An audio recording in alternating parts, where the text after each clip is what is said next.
சென்னை அடுத்த படூரில் தனியார் கல்லூரி மாணவி திடீரென வாந்தி எடுத்து மயங்கி விழுந்து உயிரிழந்த சம்பவம் சோகத்தை ஏற்படுத்தியுள்ளது. தஞ்சாவூர் மாவட்டத்தைச் சேர்ந்த மாணவி அஸ்வினி தனது தோழியின் அறையில் இரவு முழுவதும் தங்கியிருந்த நிலையில் இந்த துயரம் நிகழ்ந்துள்ளது. உடனே கேளம்பாக்கம் மருத்துவமனையில் அஸ்வினி அனுமதிக்கப்பட்ட நிலையில் ஏற்கனவே அவர் இறந்துவிட்டதாக மருத்துவர்கள் தெரிவித்துள்ளனர். இதையடுத்து மாணவியின் உடலை பிரேத பரிசோதனைக்கு அனுப்பி வைத்த போலீசார் சம்பவம் குறித்து விசாரணை நடத்தி வருகின்றனர்.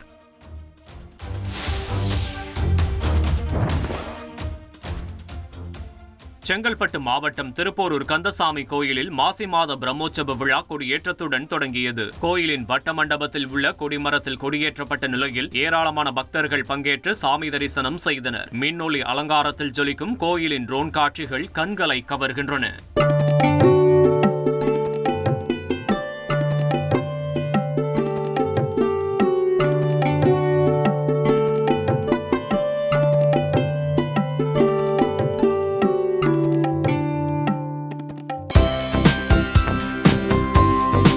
தந்தி டிவியை உங்கள் கேபிள் டிவி ஆபரேட்டரிடம் இலவசமாக கேட்டு பெறுங்கள்.